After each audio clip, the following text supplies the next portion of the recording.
Hello everyone, मैं हूं Bharti. Welcome to my channel. So I hope कि आप सब लोग अच्छे होंगे और अच्छी स्टोरीज जो है वो सुन रहे होंगे और मुझे बता रहे होंगे। तो आज इस वीडियो में आप लोग के साथ पॉकेट एफएम की एक नॉवल का जो रिव्यू है वो शेयर करने वाली हूँ। बात की जाए इस नॉवल की तो एक चीज़ मैं पहले क्लियर कर दूँ कि ये जो नॉवल है ना, ये इमोशनल लोगों के लिए बिल्कुल भी नहीं है। अब इसका क्या रीज़न है ये सब कुछ जानने के लिए तो आप लोग को पूरी वीडियो का एंड तक देखना पड़ेगा, तभी आप लोग को सारी चीज़ें जो है वो समझ आ जाएगी। बाकी इसके जो लिंक्स वगैरह है वो मिल जाएंगे आप लोग को डिस्क्रिप्शन बॉक्स में, वहां से जाके जो है आप लोग इस स्टोरी को पढ़ सकते हैं। तो चलिए मैं आप लोग को इसकी डिटेल जो है ना वो प्रोवाइड कर देती हूँ।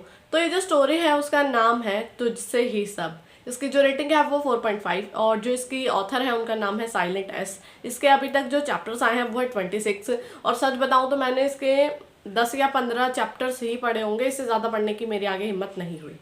ठीक है, बल्कि इससे ये कह लो कि इससे भी कम मैंने चैप्टर्स पढ़े हैं इसके। ये भी मैं आप लोग को एक लंबा अंदाज़ा दे रही हूँ, मुझे नहीं लगता कि मैंने इतने भी पढ़े हैं, बट फिर भी मैं इसके बारे में बात कर सकती हूँ। अब वो कैसे ये आप लोगों को मैं बताऊंगी। फिलहाल मैं आप लोगों को इसका इंट्रोडक्शन जो है ना वो बता देती हूँ कि ऐसा क्या है स्टोरी में। तो ये कहानी एक ऐसी लड़की की जिसने बचपन में ही अपने माँ को जो है वो खो दिया था और और कुछ समय बाद अपने पिता को भी उन्होंने खो दिया था।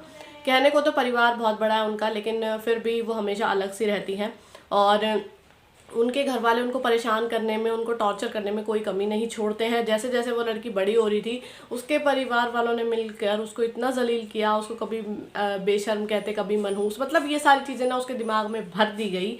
और तो और इस तरीके से भर दी गई कि वो लड़की जो है वो एक हंसती खेलती लड़की से एक डिप्रेशन की शिकार हो गई। ठीक है, अब उसकी ज़िंदगी में कब खुशियाँ आएंगी, कौन होगा वो इंसान जो इनसे मिलेगा और क्या होगी इनकी लाइफ।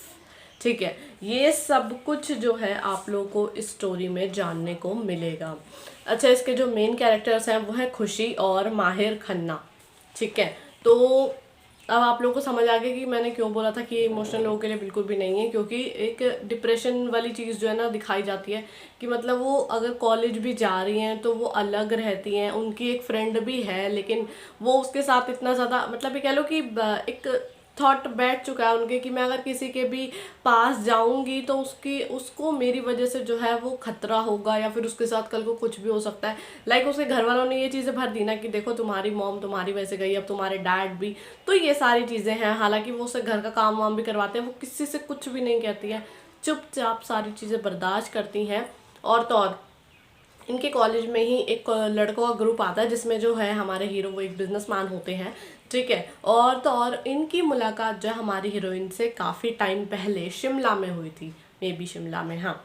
तब ये किसी से फ़ोन पे बात कर रही थी और तो और ये जो है इन्होंने बहुत जल्दी में उससे लिफ्ट मांगी थी और बस मतलब ये कह लो कि मतलब था तो वो उन्होंने वो सोचो अनजान के साथ भी चली गई यार, मतलब ये काफ़ी हैरानी वाली बात थी, लेकिन चलो कोई बात नहीं। उस टाइम पे मे बी ये सब चीज़ें उन्हें नहीं ध्यान थी और वो इतनी ज़्यादा मतलब ये कह लो कि दबंग टाइप थी कि उन्हें कोई फ़र्क नहीं पड़ता था, लड़की खुश रहने वाली थी। अचानक से उसकी लाइफ में क्या हुआ और जो वो अपने मतलब पास्ट को रिमेंबर करती हैं, ऐसा क्या हुआ था उनके साथ, मतलब उस टाइम पे उनके एक भाई की बात की जाती है तो क्या हुआ था उनसे चीज़ों के साथ और कौन था वो इंसान जो खाई में गिरा था। मतलब ये कह लो कि पास्ट के ना कुछ ऐसे पन्ने हैं जो कि खुलेंगे तब जाके चीज़ें पता चलेंगे। और दूसरी चीज़ें कि ये जो मतलब हमारे हीरो और इनके जो फ्रेंड्स हैं ये इनकी लाइफ में एंट्री तो ले चुके हैं, लेकिन कब इनके फ्रेंड्स बनेंगे, कब ये इनको इन सब चीज़ों से बाहर निकालेंगे, कब इनकी लाइफ में वापस से हैप्पीनेस आएगी, इन सब चीज़ों का मतलब कुछ कहा नहीं जा सकता। और ये चीज़ें कब होंगी ये तो आप लोग को जानने के लिए स्टोरी को ही पढ़ना पड़ेगा, इसलिए मैंने पहले ही बोला काफ़ी डिप्रेस्ड सी है बस, और कोई मुझे कमी नहीं लगी, बाकी सारी चीज़ें तो हैं ही हैं। और ज़्यादातर इसमें ये कह लो कि आप लोगों को इमोशनल ब्रेकडाउन जो है और इमोशनल चीज़ें ये ज़्यादा देखने को मिलेंगी, इस वजह से ना एक हर्ट हो जाता है ना इंसान, बस यही सारी चीज़ें हैं, बाकी इसमें इतना ज़्यादा कुछ नहीं है। हाँ, आप लोगों को वो हिडन साइड देखने को मिलेंगी कि हमारे हीरो जो है उनका मकसद क्या है, मतलब वो कहते नहीं है एक बिजनेसमैन है वो फिर भी किससे छुपते छुपाते यहाँ पे घूम रहे हैं और भी कई सारे राज हैं उनके, वो सब कुछ जानने के लिए भी आप लोगों को खुद ही नॉवल को पढ़ना पड़ेगा। इन सब चीज़ों के बारे में नहीं बताने वाली हूँ कि उनका क्या रीज़न है या फिर क्या हुआ था इन सब चीज़ों के साथ और क्या इन लोगों का पास था, और सबसे बड़ी चीज़ इन लोगों की जो फर्स्ट मुलाकात थी खुशी के साथ वो कैसी थी। ये सब कुछ जानने के लिए आप लोगों को स्टोरी को जो है वो पढ़ना पड़ेगा। तो इससे ज़्यादा मैं स्टोरी के बारे में बात नहीं करूँगी, इमोशनल लोगों को मैं बिल्कुल भी रेकमेंड नहीं कर रही हूँ, बाकी हर कोई जाके स्टोरी को पढ़ सकता है और लिंक मिल जाएगा आप लोग को डिस्क्रिप्शन बॉक्स में। ठीक है, और एक चीज़ और, थोड़े टैग्स की अगर मैं बात करूँ तो इसमें आप लोग को ये कह लो मेंटल इमोशनल टॉर्चर जो है ना वो देखने को मिल जाएगा। बाकी ये कह लो कि फैमिली ड्रामा, रिवेंज, तो एक्शन और रोमांस का तड़का अगर आगे लगेगा तो डेफिनेटली देखने को मिल जाएगा। बाकी कॉलेज लाइफस्टाइल, हैशटैग फ्रेंडशिप गोल, ये सारी चीज़ें आप लोग को जो है स्टोरी में देखने को मिल जाएगी।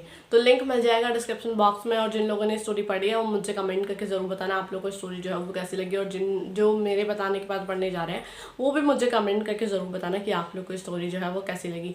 ये मेरा पर्सनल ओपिनियन था, मुझे लगा कि बस ठीक ठीक ही है, मतलब इतना ज़्यादा ये टॉर्चर वॉर्चर मैं नहीं है, मुझे पसंद सा नहीं आता। तो बस यही सारी बात है। बाकी मुझे ऐसा लगा थोड़ा सा स्टोरी खिंच रही थी, इस वजह से भी मैं इसको नहीं पढ़ा। और इतना ज़्यादा इमोशनल मैं ऐसे सोच रही यार क्यों क्यों क्यों क्यों, कुछ अलग चीज़ तो दिखाओ, बस यही सारी चीज़ें थी।